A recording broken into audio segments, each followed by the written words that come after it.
सुस्सरम भैरवस्वना। राम जी का स्वरूप अत्यंत प्रिय दर्शन है। राम जी के रूप को कोई देखे तो आंखों को शीतलता मिलती, लेकिन इस शूर्पणखा का कोई रूप देखे तो आंखों में जलन पैदा हो जाए, आंखें जलने लग जाएं, ऐसा भयानक रूप। और बोले सुस्वरम भैरवस्वना। राम जी का स्वर बड़ा सुंदर है, इतना मीठा बोलते हैं राम जी। पीयूष मिष्ट वचनाय परात्पराय। और इसकी वाणी कैसी है? बोले भैरव स्वना।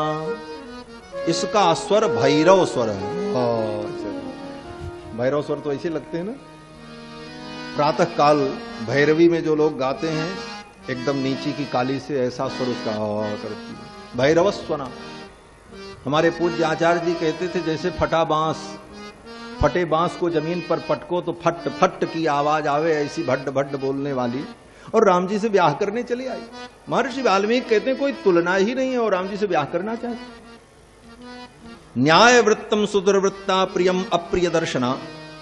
जटी तापस वेशेण सभार्य सरचाप धृक। आगतस्तुमिमं देशम कथम राक्षस सेवितम। और आकर के पूछने लगी, राक्षस से सेवित, राक्षसों से युक्त इस देश में आप कैसे आ गए, कहां से आ गए? तो राम जी ने सब कुछ उसको सही सही बताया। राम जी जान रहे हैं कि ये राक्षसी है, कपट वेश बना करके आई, और राक्षसी ने सब कुछ झूठ ही बोला। शूर्पणखा ने कहा मैंने ब्याह नहीं किया है, जबकि इसका ब्याह हो चुका था पहले ही। सब बातें इसने झूठ कही, और भगवान जान रहे हैं।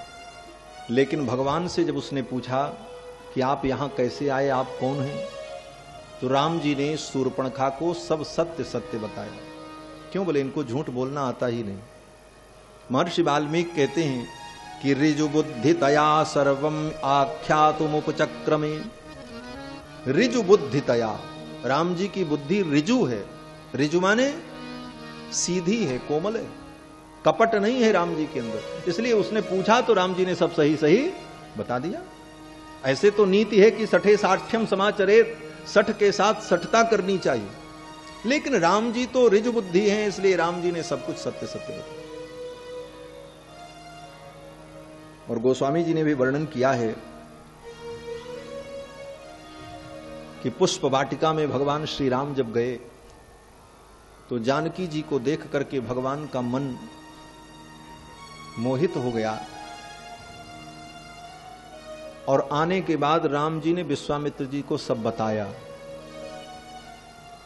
संकोच नहीं किया। अब किसी पुरुष के मन में ऐसे भाव हों तो अपने से श्रेष्ठ जनों से कहने में उसे संकोच तो होगा, लेकिन राम जी इतने सीधे हैं, इतने सरल हैं कि सब कुछ विश्वामित्र जी को बताया। गोस्वामी जी महाराज कहते हैं राम कहा सब कौसुक पाही, सरल स्वभाव छुअत छल नाही। राम जी को छल छू नहीं गया है, इतना सरल स्वभाव कि राम जी को छल छू नहीं गया है। सहज भाव से राम जी ने विश्वामित्र जी को सब बता दिया। राम कहा सब कौशिक पाही। शूर्पणखा को भी सब सही सही बताया। शूर्पणखा ने कहा आप ब्याह कर लो हमसे। तो राम जी ने कहा ये मेरे साथ है सीता, ये मेरी पत्नी है, मैं दूसरा विवाह नहीं कर सकता, लक्ष्मण के साथ कर लो। लक्ष्मण के पास गई तो लक्ष्मण जी ने क्या कहा? लक्ष्मण जी ने कहा अरे शूर्पणखा, मेरे से विवाह करके तुझे सुख नहीं मिलेगा। क्यों? क्योंकि मैं पहले से ही इनका दास हूं, और मुझ दास की तुम पत्नी बनोगे तो तुम मेरी दासी बनोगी।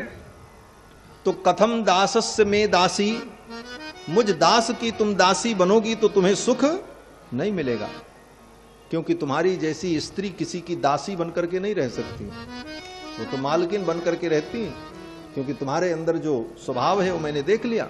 इसलिए तुम मेरे जैसी व्यक्ति से विवाह मत करो, उन्हीं के पास जाओ, वो सर्वसमर्थ हैं, कुछ भी करें। लक्ष्मण जी ने राम जी के पास भेज दिया, और भेजते समय लक्ष्मण जी ने शूर्पणखा को कहा जाओ जाओ। शूर्पणखा ने कहा अरे उन्होंने मना कर दिया है। लक्ष्मण जी ने कहा अरे नहीं, वो तुमसे ब्याह जरूर करेंगे। ये लिखा है वाल्मीकि रामायण। लक्ष्मण जी कहते हैं, मजाक में लक्ष्मण जी ने कहा, क्योंकि लक्ष्मण जी तो शेषावतार हैं, ये आचार्य भी हैं, जीव का कैसे कल्याण हो वही मार्ग बताते। तो लक्ष्मण जी ने कहा कि जाओ, एताम विरूपाम असतीम करालाम निर्णतोदरीम भार्याम वृद्धाम परित्यज्य त्वामेवैष भजिष्यति। जाओ जाओ, उनके बगल में जो सीता बैठी है ना, वो विरूप, कराल और अत्यंत वृद्धा ऐसी पत्नी को छोड़ करके तुम्हारी जैसी से ब्याह कर लेंगे, जाओ तो। अब यहां पर इस श्लोक में मानो लक्ष्मण जी ने जो सीता जी को कहा है, एक एक शब्द से विपरीत अर्थ निकलता है, लेकिन वो विपरीत अर्थ शूर्पणखा को समझ में आया। लेकिन लक्ष्मण जी जो जिस अर्थ में कह रहे हैं वो दूसरा अर्थ है। शूर्पणखा तो समझ रही है कि सीता जी कैसी हैं, बोले विरूपाम।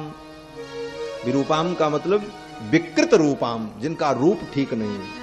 लेकिन लक्ष्मण जी कहते हैं विरूपाम। विरूपाम का मतलब विशिष्ट रूप संपन्नाम, जिनका रूप परम विशिष्ट है। दूसरा विशेषण सीता जी के लिए लक्ष्मण जी ने क्या दिया, बोले करालाम, जो अत्यंत कराल है। कराल का एक अर्थ होता है जो अपने क्रोध के द्वारा, अपनी शक्ति के द्वारा सारी सृष्टि को समाप्त कर देने की क्षमता रखने वाली सर्वेश्वरी हैं, इसलिए करालाम है नहीं। उद्भव स्थित संहार कारणीम क्लेशहारिणीम एतादृशाम करालाम, ऐसी करालाम सीता जी। और कहते हैं भार्याम वृद्धाम। ये राम की भार्या सीता कैसी, बोले वृद्धाम, ये बहुत वृद्ध है। तो वृद्ध का अर्थ क्या है, बोले वृद्धाम माने प्राचीनाम, जो सनातन से इनकी भार्या है, आज से नहीं है, इसलिए वृद्धाम, ये परम वृद्धा है। ऐसी सीता को छोड़ करके तुमसे ब्याह कर लेंगे, जाओ तो। आइए महाराज। और उसने कहा छोड़ो इनको, हटाओ, हमसे ब्याह करो। राम जी ने जब मना किया तो शूर्पणखा ने सोचा पहला काम हम ये करें कि सीता को खा जाएं। सीता को मैं खा जाऊंगी तो फिर तो ये मुझसे ब्याह करेंगे ही करेंगे। और सीता जी को खाने के लिए विशाल रूप धारण करके दौड़ी। राम जी ने लक्ष्मण को इशारा कर दिया। लक्ष्मण जी पहले से ही तैयारी करके बैठे थे और अपनी तलवार उठाई और खच्च से उसका नाक कान काट दिया। उद्धृत्य खंगम चिच्छेद कर्णनासे महाबलः।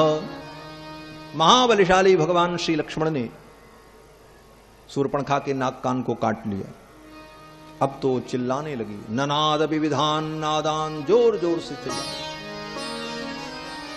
एक महात्मा बड़े विनोदी स्वभाव के, वो कहते थे कि महाराज ये बताओ कि लक्ष्मण जी ने कितनी चतुराई से उसका नाक कान काटा होगा। हमने कहा क्या चतुराई? बोले पहले कान काटे होंगे या तो पहले नाक काटे होंगे। भाई एक साथ तो सब होगा नहीं, एक कान काटें फिर नाक काटें फिर ये कान काटें। तो जब पहले एक कान काटा होगा तो नाक कटाने के लिए वो खड़ी थी, भागी क्यों नहीं? प्रश्न तो ये। और अगर पहले उसकी नाक को काटा लक्ष्मण जी ने तो कान कटाने के लिए खड़ी रही, भागी क्यों नहीं वो? बोले हाँ ये तो विचार की बात।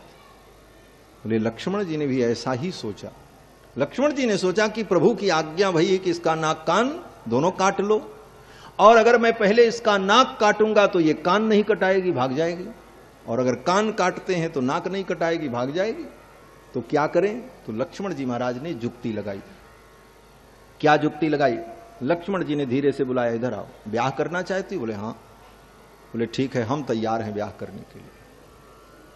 उसने कहा अच्छा तो चलो तुरंत ब्याह हो जाए, चट मंगनी पट ब्याह है, ऐसे ब्याह होता है। इस प्रकार के लोग ऐसे ब्याह चाहते हैं, कोई मुहूर्त की जरूरत नहीं, जब चाहो तुरंत ब्याह हो जाए। तो शूर्पणखा ने कहा कि बस चलो तुरंत ब्याह हो जाए। लक्ष्मण जी ने कहा ब्याह तो हो जाएगा, लेकिन ब्याह में कुछ विधि भी होती है। शूर्पणखा ने कहा क्या विधि होती? लक्ष्मण जी ने कहा दुल्हा और दुल्हन के मस्तक पर मौर पहनाया जाता है। ब्याह के समय में दुल्हा और दुल्हन मौर पहनते हैं और तब उनका ब्याह होता है। शूर्पणखा ने कहा ये मौर कैसे मिलता है, ये मौर क्या होता है, कहां मिलता है? तो लक्ष्मण जी ने कहा अब यहां तो नहीं मिलेगा, अपने से बनाना पड़ेगा। फूल पत्तियों से बना करके मोर तैयार करनी पड़ेगी, एक मोर तुम्हारे सिर पर रखा जाएगा, एक हमारे सिर पर, तब ब्याह होगा। तो शूर्पणखा ने कहा तो बना डालो जल्दी से। तो लक्ष्मण जी ने कहा ठीक है, लाओ तुम्हारे सिर की नाप ले लेते हैं, उसी नाप से बराबर से बनाएंगे, क्योंकि छोटी बड़ी हो जाएगी तो सिर पर फिट नहीं बैठेगी मोर, तो ब्याह में बाधा होगी। तो शूर्पणखा ने कहा नाप लो। अब सिर की गोलाई को नापने के लिए कोई फीता तो वहां था नहीं लक्ष्मण जी के पास, तलवार थी वो लप लप करती हुई। तो तलवार को ही लक्ष्मण जी ने इसी पर ऐसे घुमाया और उसकी धार को कर दिया नीचे और मोटा वाला हिस्सा कर दिया ऊपर, और यहां तक ला करके नोक को और जड़ को मिलाया। कहा ये साइज ठीक है? शूर्पणखा ने कहा ठीक है। बोले इसी को फाइनल करते हैं। बस मारा एक ही बार में, खच से नाक कान तीनों साथ। शूर्पणखा का नाक कान कट गया। अब तो वो चिल्लाई, ननाद विविधान नादान, गर्जना करती हुई भगी। यथा प्राविशितो यदः, जैसे वर्षा ऋतु में बादल गरजते हैं गड़गड़ गड़गड़, उसी प्रकार गर्जना करती हुई भगी। पहुंची अपने भाई खरदूषण के पास। पपात भूमौ गगनाद यथा शनि, जाकर के भाई खरदूषण के सामने धड़ाम से गिर पड़ी।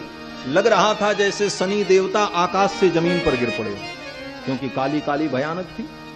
महर्षि वाल्मीकि की उपमा बड़ी अद्भुत है। महर्षि वाल्मीकि कहते हैं कि पपाद भूमौ गगनाद यथा शनि, शनीचर के समान भद्द से गिरी आकर के सामने और अपने छाती को पीटती हुई चिल्लाने लगी। कहने लगी धिक्कार है तेरे पौरुष को, तेरी बहन के नाक कान को उन कुमारों ने काट लिया और तुम अभी बैठे हो। खरदूषण ने पूछा किसने नाक कान काटा, किसने तुमको कुरूपता प्रदान की? तो भगवान का वर्णन करने लगे। महर्षि वाल्मीकि लिखते हैं कि भगवान राम के सौंदर्य को देख करके शूर्पणखा इतनी मुग्ध हो गई थी, इतनी मोहित हो गई थी कि नाक कान कटने के बाद भी उस सुंदरता को भूल नहीं पाई। अपने भाई से यही कह रही है कि जिसने मेरे नाक कान को काटा है वो बड़े सुंदर हैं। क्या कहती है शूर्पणखा कि तरुणौ रूप संपन्नौ सुकुमारौ महाबलौ पुंडरीक विशालाक्षौ चीर कृष्णाजिनांबरौ फलमूलासनौ दान्तौ तापसौ ब्रह्मचारिणौ पुत्रौ दशरथस्यास्तां भ्रातरौ रामलक्ष्मणौ। जिन्होंने मेरे नाक कान को काटा है वो बड़े सुंदर हैं, मनोहर हैं, सुकुमार हैं, युवा हैं, धन्वी हैं, वीर हैं, पराक्रमी। भगवान के गुणों का वर्णन करती रही। फिर तो खरदूषण ने कहा चलो मैं देखता हूं। और इधर भगवान श्री राम ने लक्ष्मण से कहा लक्ष्मण अब सावधान हो जाओ, अब कहीं से भी असुर आ सकते हैं और असुरों के साथ संग्राम हो सकता है। मानो शूर्पणखा के नाक कान को काट करके रावण को भगवान ने चुनौती दी। ताके कर रावण कह मनो चुनौती दीन। शूर्पणखा के नाक कान को काट करके मानो भगवान ने रावण को चुनौती दी है। भगवान ने लक्ष्मण से कहा लक्ष्मण सीता को लेकर के तुम कंदरा में चले जाओ, असुर आने ही वाले हैं, उनके साथ भयंकर युद्ध होगा। मुहूर्तम भव सौमित्रे सीताया प्रत्यनंतरः। भगवान के आदेश को प्राप्त करके लक्ष्मण जी महाराज सीता जी को लेकर के गुफा के अंदर चले गए। और इधर खर और दूषण ने राक्षसों को भेजा है। 14,000 राक्षस आए युद्ध करने के लिए। खरदूषण आया, त्रिशरा आया। भगवान श्री राम ने सबको युद्ध में मार डाला। गोस्वामी तुलसीदास जी महाराज वर्णन करते हैं कि खरदूषण के साथ भगवान का जो युद्ध हुआ है, ये युद्ध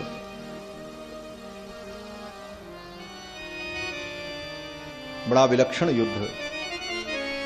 भगवान ने ऐसी माया फेरी कि जितने राक्षस थे उन राक्षसों को एक दूसरे राक्षस राम के रूप में दिखाई पड़ने लगे।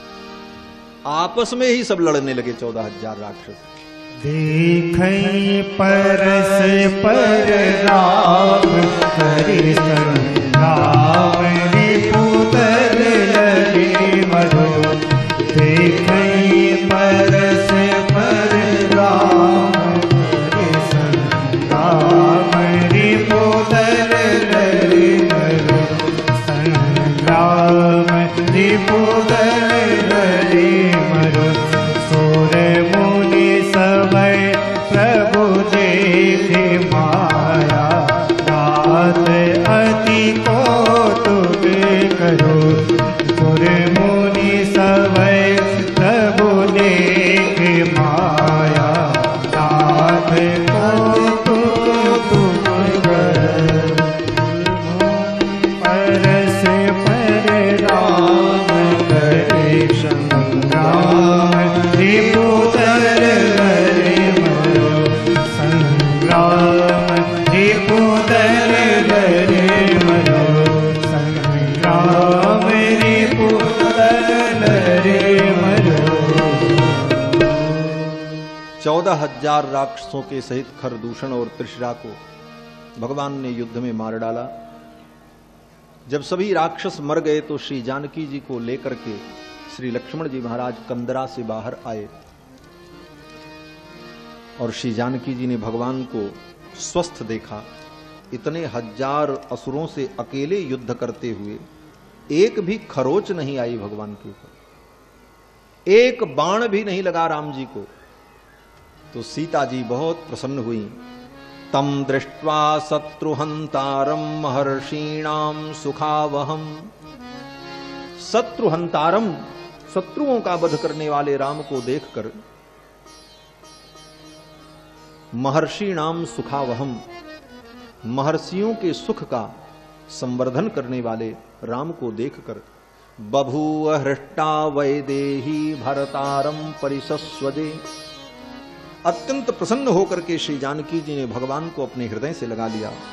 मुदा परमया युक्ता दृष्ट्वा रक्षो गणान हतान। श्री जानकी जी बहुत प्रसन्न हुई, भगवान को आलिंगन प्रदान किया, हृदय से लगाया और फिर श्री सीता रामचंद्र जी जुगल सरकार दिव्य दंपति कुटिया में विराजमान हुए। लक्ष्मण जी सेवा में सन्नद्ध हो गए। इसके बाद कथा आती है कि जब खरदूषण के साथ भगवान का युद्ध हुआ तो उस युद्ध में एक राक्षस था जिसका नाम था अकंपन। वो अकंपन किसी प्रकार बच गया और बच करके भाग गया। भाग करके सीधे लंका पहुंचा। त्वरमाणस्ततो गत्वा जनस्थानाद अकंपनः। वो अकंपन नाम का राक्षस सीधे लंका में पहुंचा। प्रविश्य लंकाम वेगेन रावणम वाक्यमब्रवीत। रावण के सम्मुख पहुंच करके सारा वृत्तांत उसने बताया। खरश्च निहित संख्ये, खर दूषण और त्रिशरा ये तपस्वी राम के द्वारा मारे गए। 14,000 राक्षस मारे गए। ये वृत्तांत अकंपन ने रावण को सुनाया। तो रावण ने कहा कि वो 14,000 राक्षस मारे गए, खरदूषण मारे गए, त्रिशिरा मारा गया, तो तुम कैसे बच गए? तुम कैसे बच करके चले आए? और वास्तव में विचार करने की बात है। जब इतने बड़े बड़े वीरों को राम जी ने मार दिया तो ये बदमाश बचा कैसे? तो अकंपन स्वयं कहता है कि खरश्च निहित संख्ये कथम चिद इहमागतः। मैं किसी प्रकार बच करके आया हूं, किसी प्रकार बच करके आया हूं। किस प्रकार से बचा? बोले ये प्रकार तो यहां पर नहीं लिखा है, लेकिन वाल्मीकि रामायण की टीका में आचार्यों ने ऐसा अनुभव किया है कि अकंपन ने सोचा कि ये मर्यादा पुरुषोत्तम है, ये किसी स्त्री का वध नहीं करेंगे, और स्त्री का रूप अगर मैं धारण कर लूं तो मैं बच जाऊंगा। और अकंपन ने माया के द्वारा स्त्री का रूप धारण किया, तब वो बचा और बच करके भाग करके लंका आया।